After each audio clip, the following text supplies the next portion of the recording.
Hello students, let's see this question. The question says which of the following statement is false? कौन सी statement false है? ठीक है, तो यहाँ पे चार ऑप्शंस दिए हैं. पहला ऑप्शन कहता है work is a state function. It is a false statement because work क्या होता है? Work is a path function. Path function क्या होते हैं? ऐसे फंक्शन जो पाथ पे डिपेंड करते हैं, जो प्रोसेस पे डिपेंड करते हैं, वो इनिशियल या फाइनल वैल्यू पे नहीं बल्कि पूरे प्रोसेस पे डिपेंड करते हैं, उनको हम कहते हैं पाथ फंक्शन. सो वर्क क्या होता है? Work is the nothing but work energy. जो भी वर्क आपका एक सिस्टम कर सकता है दैट इज व्हाट वर्क कहलाता है वो. ठीक है, सो पहला स्टेटमेंट आपका फॉल्स है, यानी कि हमारा करेक्ट ऑप्शन हो सकता है. सेकेंड में कह रहे हैं temperature is the state function. It is absolutely true. Temperature क्या होता है? It's a measurement of hotness और कोल्डनेस ऑफ अ सिस्टम.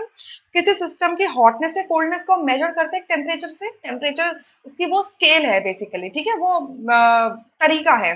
सो ये इसका एक स्टेट फंक्शन होता है. स्टेट फंक्शन क्या होते हैं? जो इनिशियल और फाइनल वैल्यू पर डिपेंड करते हैं. ठीक है, state function depends on the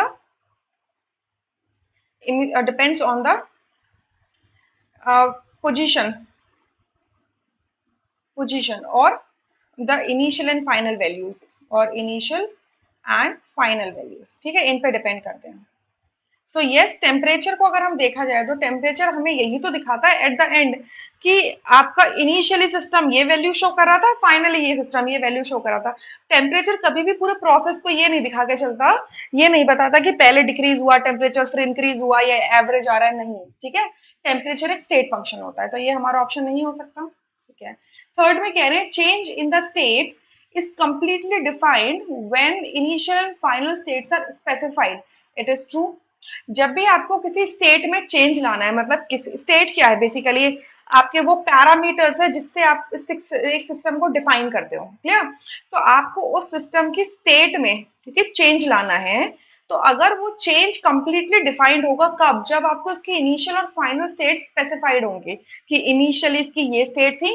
मान लीजिए जैसे कि ना आप 11th क्लास में है और 11th से 12th 11th के पूरा साल आपके पास है, तो 11th क्लास के स्टार्टिंग में आपका सर्टन स्कोर रहा होगा किसी सब्जेक्ट के अंदर, बट फाइनल में जाके कुछ इंप्रूवमेंट आया होगा. तो यानी कि आपकी जो स्टेट में क्या चेंज आया है, मतलब आपने कितना सीखा है समझा है, वो हम तभी बता सकते हैं जब हमें इनिशियल और फाइनल वैल्यूज पता होंगे. ठीक है, सो ये ट्रू स्टेटमेंट है.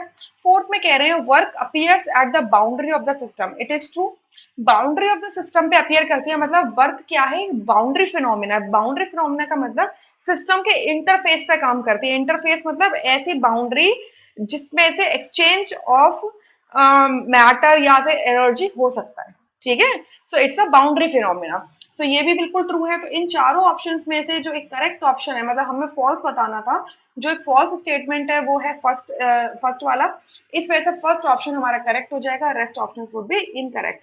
I hope you understood this question. Thank you.